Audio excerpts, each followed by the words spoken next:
Hello दोस्तों, टकलाइज back. आज हम लोग इतिहास का जो भी क्वेश्चन का हम लोग बात करेंगे वो सभी क्वेश्चन जो सामाजिक विज्ञान का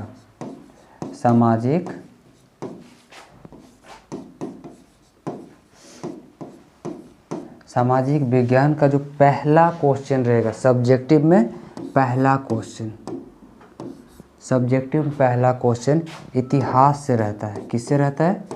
इतिहास से। और इतिहास का पहला पार्ट क्वेश्चन रहेगा। और आज हम लोग जितना भी क्वेश्चन बात करेंगे वो सभी क्वेश्चन कितना मार्क्स के लिए पूछा जाएगा? तो 2 अंक के लिए। कितना अंक के लिए बाबू?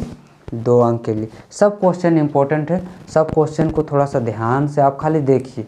आपको कोई भी किताब या कॉपी निकालने की आवश्यकता नहीं है। सिर्फ मेरी बातों को आप ध्यान से सुनें। इस बात का हम आपको भरोसा दिलाते हैं कि आपका एक भी क्वेश्चन नहीं छूटेगा। आप बस रोज़ मेरी वीडियो को आप एग्ज़ाम तक आप देखें, आपका एक भी क्वेश्चन नहीं छूटेगा। ना आपको किताब निकालना है ना कॉपी। बस आप देखें, सुने और समझें और बस लिखने का प्रयास करें। बाद में आपको बस देखना है, ध्यान से बस देखना है। आज हम लोग पहला देखेंगे इतिहास, यूरोप में राष्ट्रवाद की समस्या। आज हम लोग इसके बारे में देखेंगे। तो चलिए शुरू करते हैं। हम लोग पहला क्वेश्चन देखेंगे कि राष्ट्रवाद से आप क्या समझते हैं। तो राष्ट्रवाद का मतलब ही क्या होता है? राष्ट्रवाद का पहले हम लोग मतलब देखेंगे कि राष्ट्रवाद का मतलब होता है जहां एक जाति, समुदाय, धर्म के लोग एक साथ मिलजुल के रह रहे हैं, उसी को हम लोग क्या कहते हैं? राष्ट्रवाद कहते हैं। तो राष्ट्रवाद किसी राष्ट्र की सामूहिक पहचान होती है। किसी भी राष्ट्र की सामूहिक पहचान होती है जो लोगों को एक समूह में और एक इतिहास, परंपरा, भाषा, जातीयता और संस्कृति के आधार पर स्वयं को एक जगह एकत्रित करके रखती है। सब एक दूसरे के साथ बंधे रहते हैं, या तो भाषा के आधार पर, या जाति के आधार पर, या संस्कृति के आधार पर। इस तरह से हम लोग जब एक साथ बंध के रहते हैं और एक ही जगह पर रहते हैं तो किस चीज़ का निर्माण होता है? राष्ट्रवाद का निर्माण होता है। ठीक। अब हम लोग अगला क्वेश्चन हम लोग देखते हैं। इसका अगला क्वेश्चन क्या है? निरंकुशवाद से आप क्या समझते हैं? निरंकुशवाद से आप क्या समझते हैं? तो निरंकुशवाद ऐसी शासन व्यवस्था सरकार जिस पर किसी का कोई नियंत्रण नहीं होता है। ऐसी शासन व्यवस्था जिस पर किसी का भी कोई नियंत्रित नहीं है, वो पूरी तरह से स्वतंत्र है। इतिहास में ऐसी राजशाही सरकार को निरंकुश सरकार कहते हैं, जिस पर कोई भी अंकुश नहीं लगा सकता है। जैसे वो पूरी तरह से स्वतंत्र है, या वो कोई भी काम लेना है, कोई भी निर्णय करना है, या किसी को सजा देना है तो उस पर कोई भी दबाव नहीं डाल सकता है। अंततः केंद्रीकृत सैन्य बल पर आधारित और दमनकारी सरकार होती है। ये पूरी तरह से केंद्र जो भी अपना फैसला रहता है वो अकेले स्वयं ले सकता है। उसमें जनता का हित रहे या ना रहे इस चीज़ को नहीं देखा जाता है, बल्कि सरकार अपने आधार पर जो उसको अच्छा लगता है उस आधार पर वो फैसला लेती है। यह पूरी तरह से निरंकुश सरकार होती है। अब हम लोग अगला क्वेश्चन को हम लोग देखते हैं। हम लोग का नेक्स्ट क्वेश्चन है कल्पनादर्श या फिर यूटोपिया क्या है? यूटोपिया एक ऐसे समाज की कल्पना करना जो कि इतना आदर्श है कि उसका साकार होना लगभग असंभव प्रतीत होता है। हम लोग ऐसे समाज की कल्पना कर रहे हैं जिसका साकार होना लगभग असंभव है, वो कभी साकार हो ही नहीं सकता है। हम लोग ऐसे समाज की कल्पना कर रहे हैं। जैसे आज अगर हम लोग झारखंड में इस तरह का समाज का अगर हम लोग कल्पना करें कि भाई हेमंत सोरेन का सरकार में आखिरी समय में नौकरी दे देगा। जैसे ये पहले बोला कि हम लोग पहले नौकरी दे देंगे 2 लाख को, तो 2 लाख ये ऐसे समाज का ये कल्पना कर रहा है जो कि कभी साकार हो भी नहीं सकता, ना कुछ मिला ना मिलने वाला है। जैसे आज हम लोग भारत में अगर बात करें कि जो शिक्षित है उसको आसानी से रोजगार मिल जाएगा, तो ये लगभग असंभव है। तो ठीक इसी प्रकार कल्पनादर्श हम लोग किसको कहते हैं? कि एक ऐसे समाज की कल्पना करना। आज अगर हम लोग भारत में बात करें कि हिंदू मुस्लिम सभी एक साथ मिलजुल के रहें, तो ये लगभग लगभग असंभव है। अगर हम चाहें तो ऐसा हो सकता है। आज भी हम जाति और धर्म के आधार पर बटे हुए हैं, जबकि ये गलत है। तो ऐसे समाज की कल्पना करना जो इतना आदर्श है कि उसका साकार होना लगभग क्या है बाबू, असंभव है। लगभग क्या है, लगभग असंभव है। ठीक, अब हम लोग अगला क्वेश्चन देखते हैं। अगला क्वेश्चन है कि फ्रेडरिक सोर्यू कौन था। तो फ्रेडरिक सोर्यू एक फ्रांसीसी चित्रकार था जिसने 1848 ईस्वी में, जिसने कब, 1848 ईस्वी में 4 चित्रों की, जो हम लोग चैप्टर का पहला ही जो चित्र दिया हुआ है, अगर हम लोग इतिहास का किताब उठा के देखें तो पहला ही पेज में 4 चित्रों की एक श्रृंखला बनाई गई। कितना चित्र का, 4 श्रृंखला की एक चित्र है, जिसमें उन्होंने अपने सपनों का संसार रचा। कौन रचे थे, तो फ्रेडरिक सोर्यू अपने सपनों का संसार रचे थे, जिसमें 4 चित्र था, जिसके माध्यम से उसने गणतंत्र, स्वतंत्रता, ज्ञानोदय, राष्ट्रीयता को एक आदर्श के रूप में प्रस्तुत किए हैं। इसमें हम लोग को दिखाया गया है कि एक ऐसा चित्र का उल्लेख किया गया है जिसमें सभी देश गणतंत्र है, स्वतंत्र है, ज्ञान में उदय हो रहा है, वहाँ पे लोग ज्ञान का उदय होता दिख रहा है, राष्ट्रीयता का भावना लोगों में जग रहा है। ये चीज़ वाकई में रियल नहीं है, इसका पूरा सपनों का संसार रचा गया है। और इसको रचयिता कौन थे, तो फ्रेडरिक सोर्यू, ये चित्र में रचे थे। ठीक, तो हम लोग अगला क्वेश्चन देखते हैं इसका। हम लोग अगला क्वेश्चन देखते हैं कि राष्ट्र क्या है।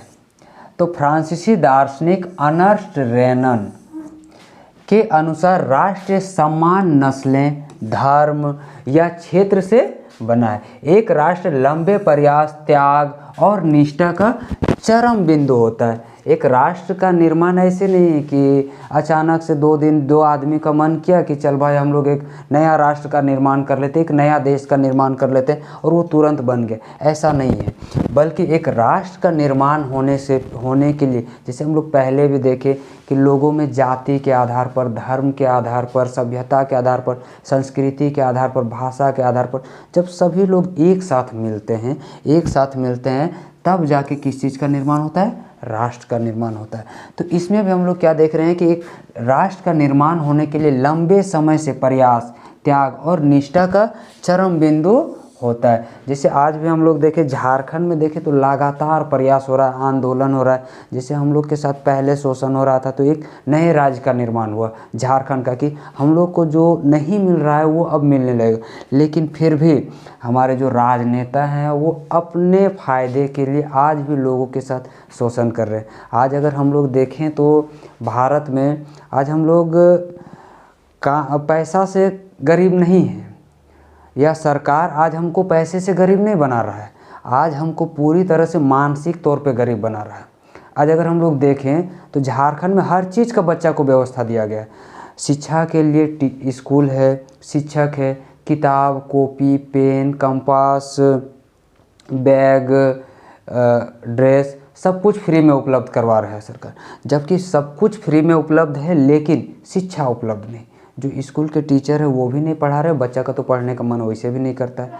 तो यहाँ पे शिक्षक का ये भूमिका रहता है कि बच्चे में पढ़ने का ये जगाया जाए, उम्मीद जगाया जाए कि वो क्यों पढ़े, बताया जाए। अच्छा, गार्जियन भी इसलिए ध्यान नहीं देते हैं कि सब कुछ फ्री में हो रहा है। जब तक बच्चे के प्रति गार्जियन अगर 2-4 पैसा खर्चा ना करे, जब तक हम लोग झारखंड के जितने भी लोग हैं ना, हम लोग में या गांव घर का हम लोग का एक ही सिद्धांत रहता है कि भाई जहाँ अपना पैसा नहीं लग रहा है, जहाँ पे अपना पैसा नहीं लग रहा है, वहाँ हम लोग एक बार भी नहीं सोचते हैं कि यार छोड़ना, यहाँ मेरा पैसा नहीं लग रहा है तो हम काहे फालतू इसमें इतना इफेक्ट जोर दें, हम लोग नहीं सोचते हैं। तो अगर झारखंड सरकार अगर हमको सब कुछ फ्री के जगह सिर्फ शिक्षा अगर हमको बेहतर तरीके से दे दे, तो आज बच्चा को ना तो कोचिंग का ज़रूरत पड़ेगा, ना ही कहीं जाने का। जबकि वो अच्छा शिक्षा व्यवस्था, एक स्कूल का टीचर को अच्छा खासा पेमेंट मिलता है, लेकिन फिर भी बच्चा पूरी तरह से कोचिंग पे निर्भर है। या बहुत सारा बच्चा अभी आज पढ़ाई लिखाई से कोसों दूर है, पढ़ने का नाम से वो दूर भागता है, क्योंकि उसमें बचपन से पढ़ने का कोई उम्मीद ही नहीं जगा है। तो हम लोग देखेंगे इसमें कि राष्ट्र जो है लंबे समय का प्रयास, त्याग और निष्ठा का चरम बिंदु होता है। राष्ट्र एक बड़ी और व्यापक एकता होती है। राष्ट्र का निर्माण एकता से होता है। आज अगर हम लोग देखें भारत और पाकिस्तान का जो विखंडन हुआ, तो भारत और पाकिस्तान का भी विखंडन एकता के कारण हुआ। जब मुस्लिम समुदाय एक साथ जुटे, हिंदू समुदाय एक साथ जुटे, मुस्लिम समुदाय एक साथ जुट के एक नए देश का मांग किए, तब जाके पाकिस्तान का निर्माण हुआ। आज हम लोग देखते हैं अगर राज्य का भी अगर कोई राज्य का निर्माण होता है तो तुरंत ऐसा नहीं कि बाप का प्रॉपर्टी बाप का ज़मीन जायदाद से हिस्सा लेना है तो बाप से एक दिन आंदोलन किए कि हमको चाहिए तो चाहिए, बाप बोला नहीं दो, फिर हम लोग अपन होरमोट बोदे बापे से लड़ने लगे। भाई ऐसा नहीं होता है। राष्ट्र का निर्माण के लिए क्या होना चाहिए, एक बड़े लंबा समय से प्रयास होता है, त्याग होता है, लड़ना होता है, उसके लिए कितना लोग का जान भी जाता है। तो और इसमें एकता सबसे महत्वपूर्ण चीज़ क्या है, इसमें एकता होता है। जब तक एकता ना हो वो संभव नहीं है। तो जब तक एकता हो, जब व्यापक एकता होता है तो उसका अस्तित्व रोज होने वाला जनमत संग्रह कहलाता है। ठीक ना, वहाँ पे एक आदमी का नहीं बल्कि काफ़ी जनता का समर्थन रहता है। लोग चाहते हैं कि बदलाव हो, हम इस देश में नहीं रहना चाहते या राष्ट्र में नहीं रहना चाहते, तब जाके एक नए राष्ट्र का निर्माण होता है। अगला क्वेश्चन यही है, जनमत संग्रह। अगला क्वेश्चन हम लोग क्या देखेंगे, जनमत संग्रह क्या है। तो इसमें देखते हैं कि एक प्रत्यक्ष मतदान, किसका मतदान, एक प्रत्यक्ष मतदान, जिसमें हम लोग किसी प्रकार का कोई भेदभाव ना हो, हम लोग अपने मन से किसी को भी वोट दें जिसको चुनना चाहें। और वो जो प्रत्यक्ष है, प्रत्यक्ष हम लोग किसी को हम लोग डायरेक्ट चुन सकते हैं, ऐसा नहीं कि इनडायरेक्टली क्या हम वोट दे रहे हैं, मेरा वोट का वैल्यू कोई और ले रहा है उसके बाद कोई और नहीं, हम जिसको चुनना चाहते हैं उसको हम लोग डायरेक्ट वोट देते हैं। तो प्रत्यक्ष मतदान होता है जिसके जरिए एक क्षेत्र के सभी लोगों में एक प्रस्ताव को स्वीकार या अस्वीकार करने के लिए पूछा जाता है कि भाई ये हम लोग नया नियम लाना चाहते हैं या लागू करना चाहते हैं, ये सभी का मंजूरी है या नहीं है। जैसे हर व्यक्ति का नहीं पूछा जाता है, लेकिन जो नेता हैं उनका मंजूरी होना आवश्यक है। ठीक, हम लोग अगला देखेंगे, अगला क्वेश्चन, इसमें हम लोग अगला देखते हैं कि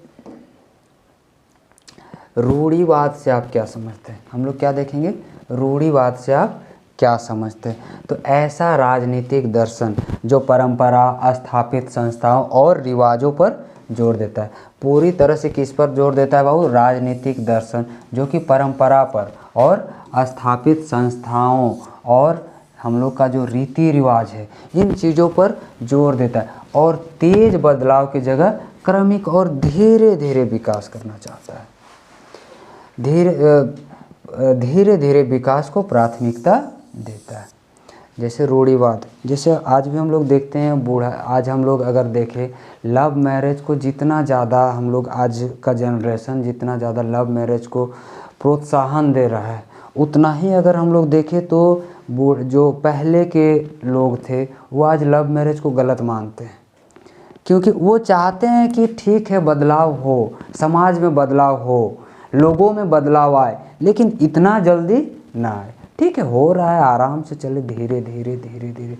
आज भी अगर हम लोग घर में अगर बात करें कि नहीं हमको गाड़ी लेना है, ये लेना है, हमको इस तरह से करना है, तो भाई घर में कहता है अरे ठीक है लेगा, लेकिन धीरे धीरे लेना है, अचानक से नहीं। या अगर आज भी हम लोग देखें भारत में ही जब पहले महिलाएं या लड़कियां जब जीन्स पहनना शुरू की तो उसको अचानक से एक्सेप्ट नहीं किया गया, उन्हें कई तरह का गाली दिया गया घर में, और उनको बोला गया कि आप गलत हैं।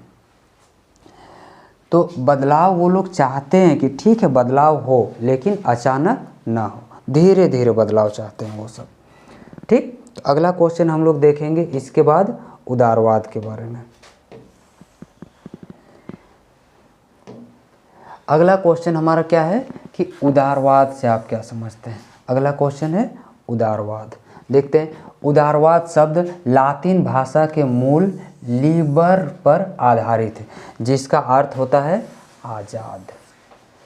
उदारवाद जो कि किस शब्द का मूल रूप है, लिबर, और इसका मुख्य अर्थ क्या है भाई, आज़ाद।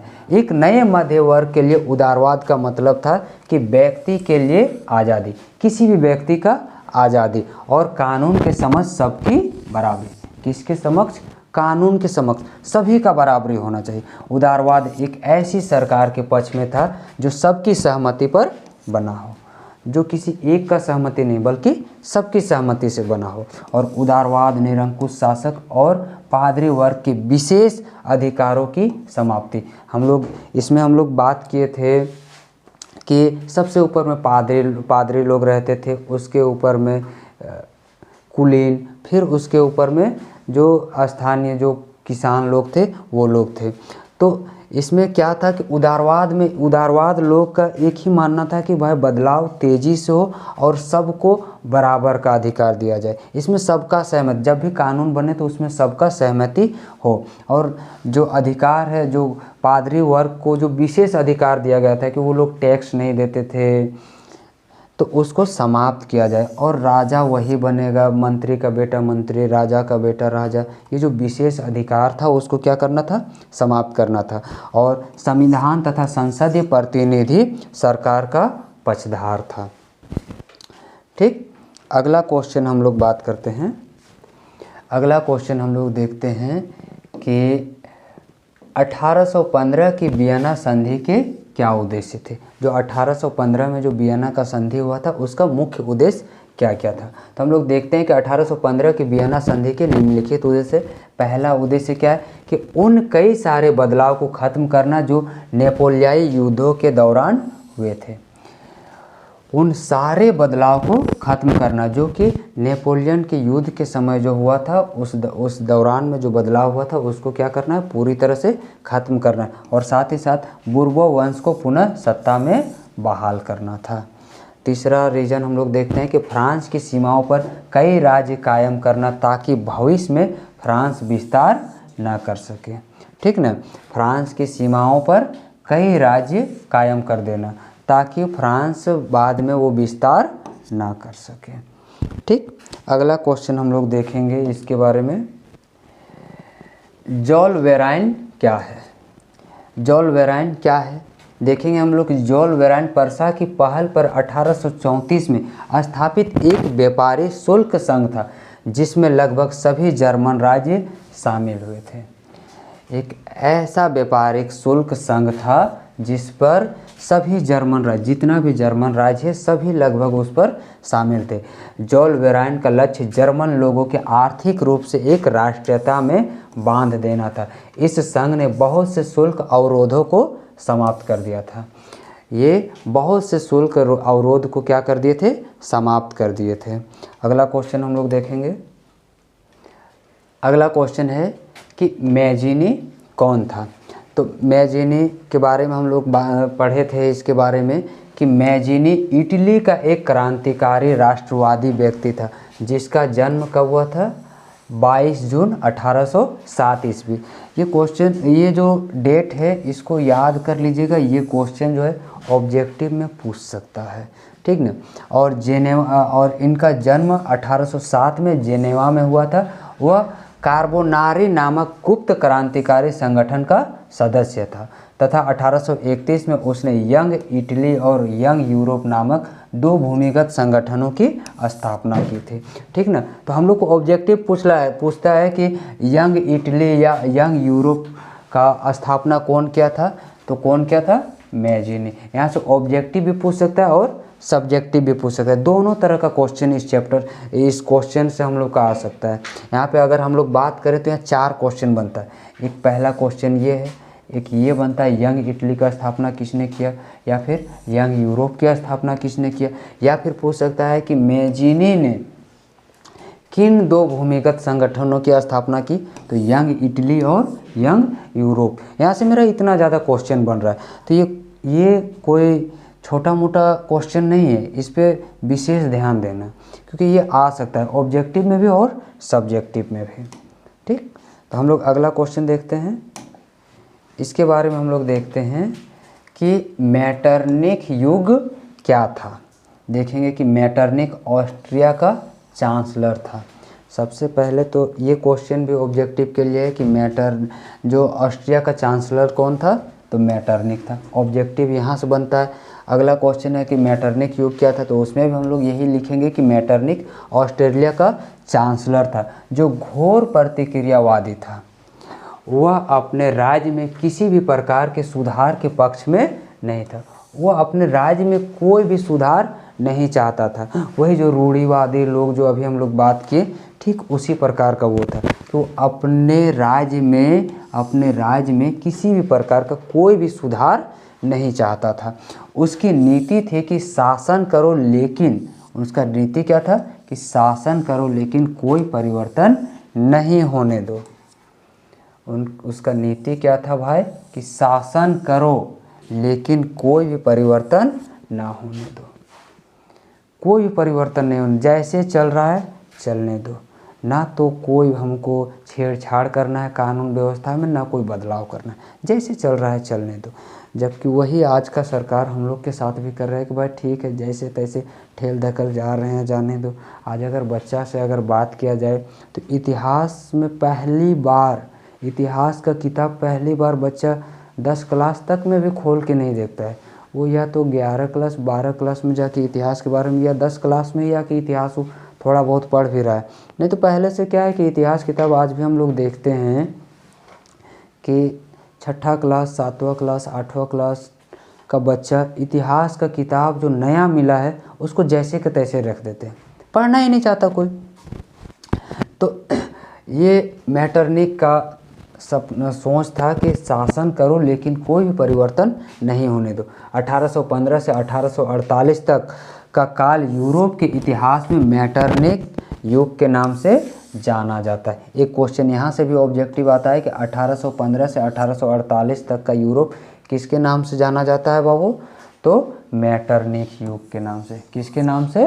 मैटरनिक युग के नाम से जाना जाता है। ठीक, अगला हम लोग देखेंगे, बात करेंगे अगला क्वेश्चन।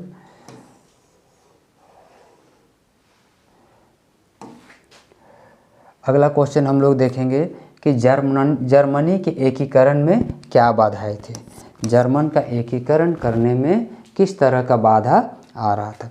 तो जर्मन एक एकीकरण में अनेक बाधाएं थी।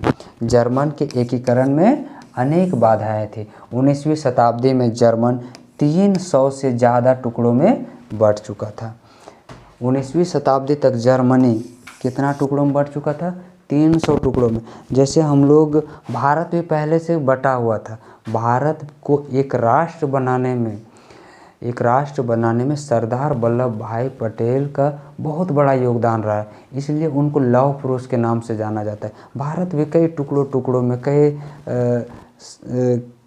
कई सारे राज्य में या फिर राजा के अधीन था, जमींदार के अधीन था। इसको एक साथ मिलाने में हम लोग के भारत को एक साथ मिलाने में या भारत को एक राष्ट्र बनाने में सरदार वल्लभ भाई पटेल का बहुत बड़ा योगदान रहा है। तो हम लोग जर्मनी में भी देखेंगे कि जर्मनी 19वीं शताब्दी तक लगभग कितना ज़्यादा टुकड़ों में बटा हुआ था, तो 300 से ज़्यादा टुकड़ों में बटा हुआ था, जिसे एकीकृत करना एक बहुत बड़ी समस्या थी। भाई यहाँ पे दो भाई अलग होता है, उसको एक नहीं कर पाते। तो आप समझ सकते हैं कि 300 टुकड़ा में बटा है, एक दो नहीं बल्कि कितना 300 टुकड़ा में बटा है। तो 300 टुकड़ा को एक साथ मिलाना इतना भी आसान नहीं है। तो सभी छोटे बड़े सम्राट अपने स्वार्थवश अपनी गद्दी छोड़ने को तैयार नहीं थे। भाई जो राज कर रहा है, जो राजा है, राजा की तरह से इतने दिनों से जी रहा है, वो कभी नहीं चाहेगा कि हम अपना राजपाट छोड़ दें और किसी और को दे दें। अब अगर राजा है उसको जो फ्री का खाने का आदत है, आज भी जिसको फ्री का खाने का आदत है वो थोड़े नहीं यार अपना छोड़ देगा सब कुछ कि ले भाई हम दान में दे दे रहे हैं सब, कभी नहीं छोड़ना चाहता है। कोई भी अपना गद्दी छोड़ना नहीं चाहता है। तो इसी में हम लोग देखते हैं कि कोई भी जो भी छोटे बड़े, यहाँ सिर्फ छोटा का ही नहीं, चाहे छोटा हो या बड़ा हो, कोई भी अपने स्वार्थ के कारण गद्दी को छोड़ने के लिए तैयार नहीं था। और दूसरी ओर जर्मन ऑस्ट्रेलिया के अधीन होगा या वर्सा के अधीन, यह भी एक बहुत बड़ी समस्या थी कि जो जर्मनी है वो ऑस्ट्रेलिया के अधीन चला जाएगा या फिर प्रशा के अधीन हो जाएगा, यह भी एक बहुत बड़ा समस्या था उनके लिए। ठीक, अगला क्वेश्चन हम लोग बात करेंगे।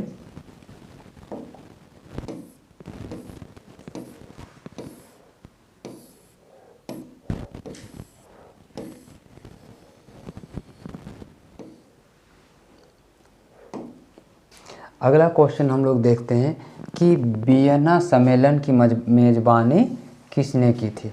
वियना सम्मेलन की मेज़बानी किसने की थी? तो देखेंगे सन 1815 में रूस, ब्रिटेन, प्रशा और ऑस्ट्रिया जैसे यूरोपीय शक्तियों ने मिलकर नेपोलियन को वाटरलू के युद्ध में हराया था। कब बाबू? तो सन 1815 में रूस, ब्रिटेन, प्रशा और ऑस्ट्रिया जैसे यूरोपीय शक्तियों ने मिलकर नेपोलियन को वाटरलू के युद्ध में हराया था। तब इन देशों के प्रतिनिधि यूरोप के लिए एक समझौता तैयार करने के लिए वियना में मिले। कहाँ मिले थे? वियना में। और इस सम्मेलन की मेज़बानी कौन कर रहे थे? तो ऑस्ट्रिया के चांसलर ड्यूक मेटरनिक ने किया था। कौन किए थे बाबू? Duke Metternich. कब? 1815 में जब लड़ाई हुआ था तो उसके समझौता के लिए। हम लोग अगला क्वेश्चन देखेंगे, रूपक से आपका क्या तात्पर्य है? तो जब किसी अमूर्त विचार जैसे कि स्वतंत्रता हो गया, मुक्ति हो गया या फिर ईर्ष्या हो गया, लालच हो गया आदि को किसी व्यक्ति या फिर किसी चीज़ द्वारा इंगित किया जाता है तो उसको हम लोग क्या कहते हैं? रूपक कहते हैं। जैसे नारी रूपक के रूप में जो प्रयोग किया गया था, या भारत में भी हम लोग देखते हैं कि भारत माता का नारी रूपक के रूप में प्रयोग किया गया था आज़ादी के लिए, जिससे लोगों को प्रेरणा मिले और एक साथ जुड़े। तो उसको हम लोग क्या कहते हैं बाबू? रूपक कहते हैं। क्या कहते हैं? रूपक कहते हैं। ठीक, अगला क्वेश्चन हम लोग देखते हैं। अगला क्वेश्चन हम लोग का है कि निर्जातीय से आप क्या समझते हैं? क्या है? निर्जातीय से आप क्या समझते हैं? देखेंगे कि एक साझा नस्ली जनजाति या सांस्कृतिक उद्यम अथवा पृष्ठभूमि जिसे कोई समुदाय अपनी पहचान मानता है उसको हम लोग क्या कहते हैं? निर्जातीय कहते हैं। ठीक, फिर नेक्स्ट क्वेश्चन हम लोग का है, देखते हैं इसको। हम लोग का अगला क्वेश्चन है कि नेपोलियन बोनापार्ट कौन था? नेपोलियन बोनापार्ट कौन था? तो नेपोलियन बोनापार्ट फ्रांस का एक महान सेनानायक था जिसके नेतृत्व में फ्रांस ने अनेक विजय प्राप्त की और बाद में उसे 1804 में, कब? 1804 में फ्रांस का सम्राट घोषित कर दिया। तो नेपोलियन बोनापार्ट फ्रांस का सम्राट कब बने थे? 1804 ईस्वी में। कब बने थे? 1804 ईस्वी में। उसके द्वारा उदारवादी शासन व्यवस्था के लिए बनाई गई आचार संहिता प्रसिद्ध हुई थी। ठीक, तो हम लोग आज जो भी हम लोग जितना भी क्वेश्चन का हम लोग बात किए, ये सभी क्वेश्चन हम लोग के लिए काफ़ी ज़्यादा इम्पोर्टेंट है और ये सभी क्वेश्चन हम लोग को 2 अंक के लिए पूछा जाएगा। ये सभी क्वेश्चन हम लोग का कितना अंक के लिए है बाबू? 2 अंक के लिए। ये सभी क्वेश्चन 2 अंक के लिए पूछे जाएंगे। इस चैप्टर से अभी तक हम लोग जो भी क्वेश्चन हम लोग देखें, ये सभी क्वेश्चन 2 अंक स्तरीय क्वेश्चन था। ये फाइनल एग्ज़ाम में 2 अंक के लिए पूछा जाएगा।